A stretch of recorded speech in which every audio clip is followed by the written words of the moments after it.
Like, share and subscribe for more videos. أعوذ بالله من الشيطان الرجيم بسم الله الرحمن الرحيم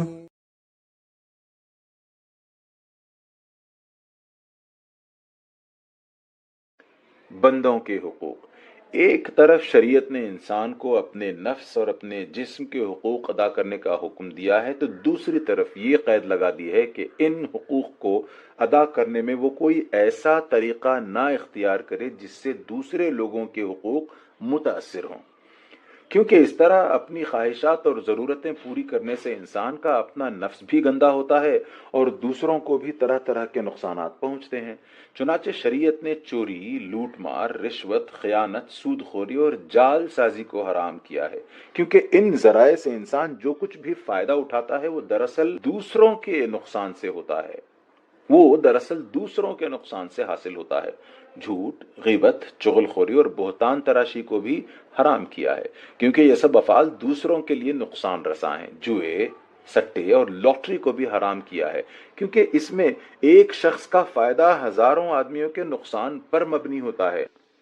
دھوکے اور فریب کے لین دین اور ایسے تمام تجارتی معاہدات کو بھی حرام کیا ہے جن میں کسی ایک فریق کو نقصان پہنچنے کا امکان ہو۔ قتل اور فتنہ فساد کو بھی حرام کیا ہے جن میں کسی ایک شخص کو اپنے کسی فائدے یا اپنی کسی خواہش کی تسکین کے لیے دوسروں کی جان لینے یا ان کو تکلیف پہنچانے کا حق نہیں ہے۔ زنا اور عمل قوم لوط کو بھی حرام کیا ہے، کیونکہ یہ افعال ایک طرف خود اس شخص کی صحت کو خراب اور اس کے اخلاق کو گندا کرتے ہیں جو ان کا ارتکاب کرتا ہے، اور دوسری طرف ان سے تمام سوسائٹی میں بے حیائی اور بد اخلاقی پھیلتی ہے، گندی بیماریاں پیدا ہوتی ہیں، نسلیں خراب ہوتی ہیں، فتنے برپا ہوتے ہیں اور انسانی تعلقات بگڑتے ہیں اور تہذیب و تمدن کی جڑ کٹ جاتی ہے۔ یہ تو وہ پابندیاں ہیں جو شریعت نے اس غرض سے لگائی ہیں کہ ایک شخص اپنے نفس اور جسم کے حقوق ادا کرنے کے لیے دوسروں کے حقوق تلف نہ کرے، مگر انسانی تمدن کی ترقی اور فلاح و بہبود کے لیے صرف اتنا ہی کافی نہیں ہے کہ ایک شخص دوسرے شخص کو نقصان نہ پہنچائے، بلکہ اس کے لیے یہ بھی ضروری ہے کہ لوگوں میں باہمی تعلقات اس طرح قائم کیے جائیں کہ وہ سب ایک دوسرے کی بہتری میں مددگار ہوں۔ اس غرض کے لیے شریعت نے جو قوانین بنائے ہیں ان کا محض ایک خلاصہ ہم یہاں بیان کرتے ہیں۔ انسانی تعلقات کی ابتدا خاندان سے ہوتی ہے، اس لیے سب سے پہلے اس پر نظر ڈالو۔ خاندان دراصل اس مجموعے کو کہتے ہیں جو شوہر، بیوی اور بچوں پر مشتمل ہوتا ہے۔ اس کے لیے اسلامی قاعدہ یہ ہے کہ روزی کمانا اور خاندان کی ضروریات مہیا کرنا اور اپنے بچوں کی حفاظت کرنا مرد کا فرض ہے، اور عورت کا فرض یہ ہے کہ مرد جو کچھ کما کر لائے اس سے وہ گھر کا انتظام کرے، شوہر اور بچوں کو زیادہ سے زیادہ آسائش بہم پہنچائے اور بچوں کی تربیت کرے، اور بچوں کا فرض یہ ہے کہ ماں باپ کی اطاعت کریں، ان کا ادب ملحوظ رکھیں اور جب بڑے ہوں تو ان کی خدمت کریں۔ خاندان کے اس انتظام کو درست رکھنے کے لیے اسلام نے دو تدبیریں اختیار کی ہیں۔ ایک یہ کہ شوہر اور باپ کو گھر کا حاکم مقرر کر دیا ہے، کیونکہ جس طرح ایک شہر کا انتظام ایک حاکم کے بغیر اور ایک مدرسے کا انتظام ایک ہیڈ ماسٹر کے بغیر درست نہیں رہ سکتا، اسی طرح گھر کا انتظام بھی ایک حاکم کے بغیر درست نہیں رہ سکتا۔ جس گھر میں ہر ایک اپنی مرضی کا مختار ہوگا اس گھر میں خواہ مخواہ افراتفری مچے گی، آسائش اور خوشی نام کو نہ رہے گی، شوہر ایک طرف تشریف لے جائیں گے، بیوی دوسری طرف کا راستہ لے گی اور بچوں کی مٹی پلید ہوگی۔ ان سب خرابیوں کو دور کرنے کے لیے گھر کا ایک حاکم ہونا ضروری ہے، اور وہ مرد ہی ہو سکتا ہے کیونکہ وہ گھر والوں کی پرورش اور حفاظت کا ذمہ دار ہے۔ دوسری تدبیر یہ ہے کہ گھر سے باہر کے سب کاموں کا بوجھ مرد پر ڈال کر عورت کو یہ حکم دیا گیا ہے کہ بلا ضرورت گھر سے باہر نہ جائے۔ اس کو بیرون خانہ کے فرائض سے اسی لیے سبکدوش کیا گیا ہے کہ وہ اندرون خانہ کے فرائض انجام دے اور اس کے باہر نکلنے سے گھر کی آسائش اور بچوں کی تربیت میں خلل نہ واقع ہو۔ اس کا مطلب یہ نہیں کہ عورتیں بالکل ہی گھر سے قدم باہر نہ نکالیں، ضرورت پیش آنے پر ان کو جانے کی اجازت ہے، مگر شریعت کا منشا یہ ہے کہ ان کے فرائض کا اصلی دائرہ ان کا گھر ہونا چاہیے اور ان کی قوت تمام تر گھر کی زندگی کو بہتر بنانے پر صرف ہونی چاہیے۔ خون کے رشتوں اور شادی بیاہ کے تعلقات سے خاندان کا دائرہ پھیلتا ہے۔ اس دائرے میں جو لوگ ایک دوسرے سے وابستہ ہوتے ہیں ان کے تعلقات درست رکھنے اور ان کو ایک دوسرے کا مددگار بنانے کے لیے شریعت نے مختلف قاعدے مقرر کیے ہیں جو بڑی حکمتوں پر مبنی ہیں۔ ان میں سے چند قاعدے یہ ہیں: ایک، جن مردوں اور عورتوں کو فطرتاً ایک دوسرے کے ساتھ گھل مل کر رہنا پڑتا ہے ان کو ایک دوسرے کے لیے حرام کر دیا ہے، مثلا ماں اور بیٹا، باپ اور بیٹی، سوتیلی بیٹی اور سوتیلا باپ، سوتیلی ماں اور سوتیلا بیٹا، بھائی اور بہن، دودھ شریک بھائی، بہن چچا اور بھتیجی، پھوپھی اور بھتیجا، ماموں اور بھانجی، خالہ اور بھانجا، ساس اور داماد، خسر اور بہو۔ ان سب رشتوں کو حرام کرنے کے بے شمار فائدوں میں سے ایک فائدہ یہ ہے کہ ایسے مرد اور عورتوں کے تعلقات نہایت پاک رہتے ہیں اور خالص محبت کے ساتھ بے لوث اور بے تکلف ایک دوسرے سے مل سکتے ہیں۔ تو حرام رشتوں کے علاوہ کنبے کے دوسرے مردوں اور عورتوں کے درمیان شادی بیاہ کو جائز قرار دیا گیا تاکہ آپس کے تعلقات اور زیادہ بڑھیں۔ جو لوگ ایک دوسرے کی عادتوں اور خصلتوں سے واقف ہوتے ہیں ان کے درمیان شادی بیاہ کا تعلق زیادہ کامیاب ہوتا ہے۔ اجنبی گھرانوں میں جوڑ لگانے سے اکثر ناموافقت کی صورتیں پیدا ہوتی ہیں، اس لیے اسلام میں کف والے کو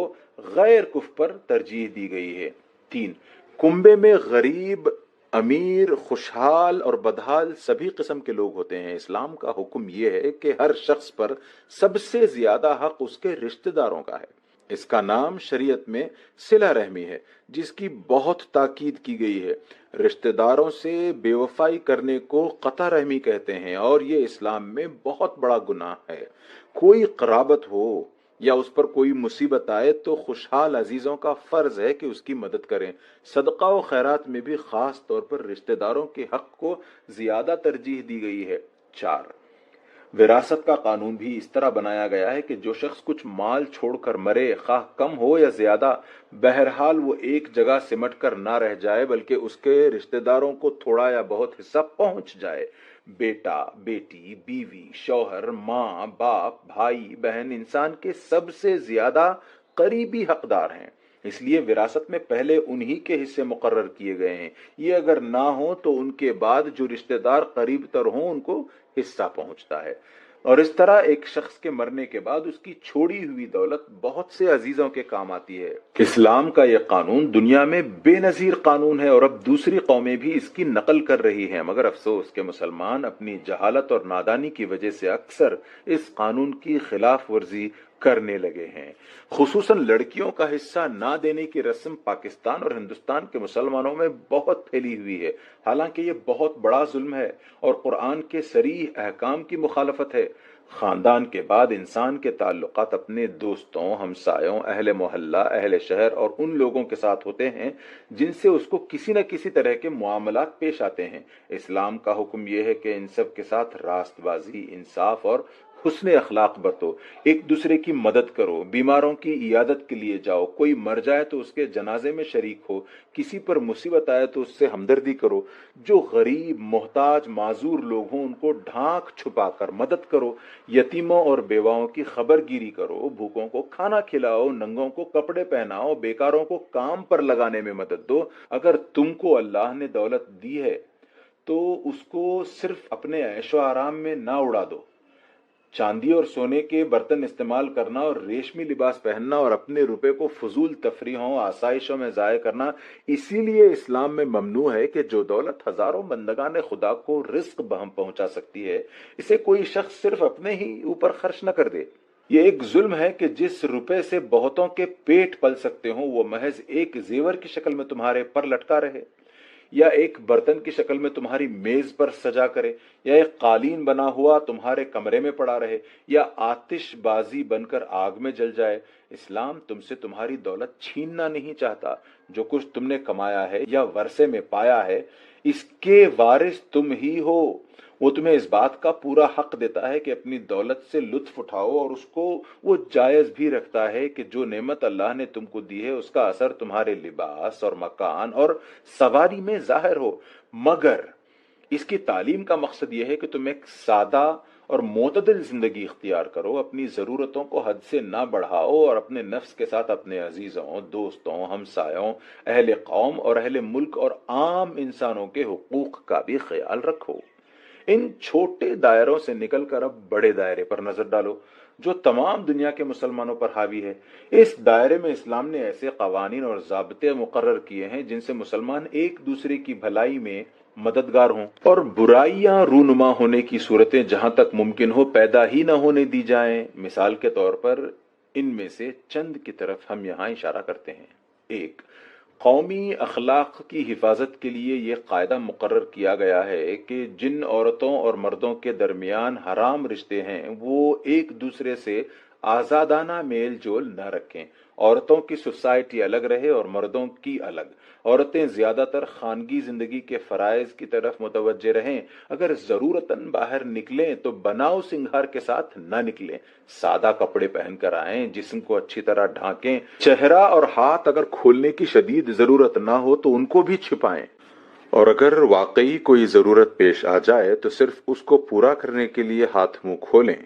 اچانک نظر پڑ جائے تو نظر ہٹا لیں۔ دوبارہ دیکھنے کی کوشش کرنا معیوب ہے اور ان سے ملنے کی کوشش معیوب تر۔ ہر مرد اور عورت کا فرض ہے کہ وہ اپنے اخلاق کی حفاظت کرے اور اللہ نے خواہشات نفسانی کو پورا کرنے کے لیے نکاح کا جو دائرہ مقرر کر دیا ہے اس سے باہر نکلنے کی کوشش کیا مانے، خواہش بھی اپنے دل میں پیدا نہ ہونے دیں۔ دو، قومی اخلاق ہی کی حفاظت کے لیے یہ قاعدہ مقرر کیا گیا ہے کہ کوئی مرد گھٹنے اور ناف کے درمیان کا حصہ اور کوئی عورت چہرے اور ہاتھ کے سوا اپنے جسم کا کوئی حصہ کسی کے سامنے نہ کھولے، خواہ وہ اس کا قریبی عزیز ہی کیوں نہ ہو۔ اس کو شریعت کی زبان میں ستر کہتے ہیں اور اس کو چھپانا ہر مرد اور عورت پر فرض ہے۔ اسلام کا مقصد یہ ہے کہ لوگوں میں حیا کا مادہ پیدا ہو اور وہ بے حیائی نہ پھیلا سکیں جن سے آخرکار بد اخلاقی پیدا ہوتی ہے۔ تین، اسلام ایسی تفریحوں اور مشغلوں کو بھی پسند نہیں کرتا جو اخلاق کو خراب کرنے والے اور بری خواہشات کو ابھارنے والے اور وقت، صحت اور روپے کو ضائع کرنے والے ہوں۔ تفریح بجائے خود نہایت اچھی چیز ہے۔ انسان میں زندگی کی روح اور عمل کی طاقت پیدا کرنے کے لیے کام اور محنت کے ساتھ اس کا ہونا بھی لازم ہے، مگر وہ ایسی ہونی چاہیے جو روح کو تازہ کرنے والی ہو، نہ کہ اور زیادہ غلیظ اور کثیف بنانے والی۔ بےہودہ تفریحیں جن میں ہزاروں آدمی ایک ساتھ بیٹھ کر جرائم کے فرضی واقعات اور بے شرمی کے نظارے دیکھتے ہیں، تمام قوموں کے اخلاق و عادات کو بگاڑنے والی چیزیں ہیں، خواہ بظاہر کیسی ہی خوشنما کیوں نہ ہوں۔ چار،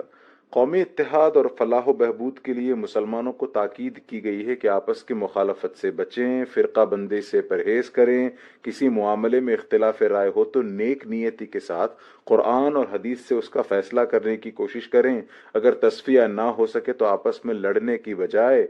اللہ پر اس کا فیصلہ چھوڑ دیں، قومی فلاح و بہبود کے کاموں میں ایک دوسرے کی معاونت کریں، اپنی قوم کے سرداروں کی اطاعت کرتے رہیں، جھگڑے برپا کرنے والوں سے الگ ہو جائیں اور آپس کی لڑائیوں سے اپنی طاقت کو برباد اور اپنی قوم کو رسوا نہ کریں۔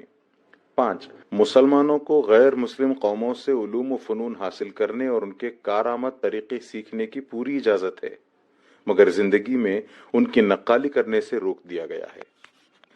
ایک قوم دوسری قوم کی نقالی اسی وقت کرتی ہے جب وہ اپنی ذلت اور کمتری تسلیم کر لیتی ہے۔ یہ غلامی کی بدترین قسم ہے، اپنی شکست کا کھلا ہوا اعلان ہے، اور اس کا آخری نتیجہ یہ ہے کہ نقالی کرنے والی قوم کی تہذیب فنا ہو جاتی ہے۔ اسی لیے رسول اکرم صلی اللہ علیہ وسلم نے غیر قوموں کی مشابہت اختیار کرنے سے سختی سے منع فرمایا ہے۔ یہ بات معمولی عقل کا آدمی بھی سمجھ سکتا ہے کہ کسی قوم کی طاقت اس کے لباس یا اس کے طرز زندگی کی وجہ سے نہیں ہوتی، بلکہ اس کے علم اور اس کی تنظیم اور اس کی قوت عمل کے سبب سے ہوتی ہے۔ بس اگر طاقت حاصل کرنا چاہتے ہو تو وہ چیزیں لو جس میں قومیں طاقت حاصل کرتی ہیں، نہ کہ وہ چیزیں جن سے قومیں غلام ہوتی ہیں اور آخرکار دوسروں میں جذب ہو کر اپنی قومی ہستی ہی فنا کر دیتی ہیں۔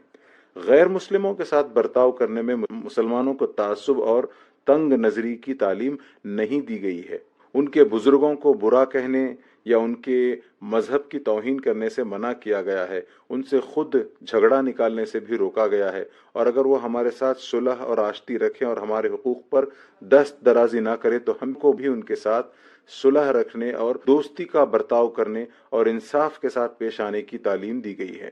ہماری اسلامی شرافت کا تقاضا یہ ہے کہ ہم سب سے بڑھ کر انسانی ہمدردی اور خوش اخلاقی برتیں۔ کج خلقی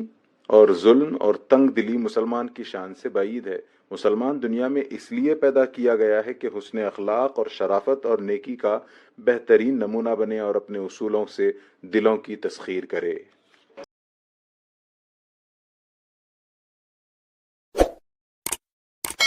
Like, share and subscribe for more videos.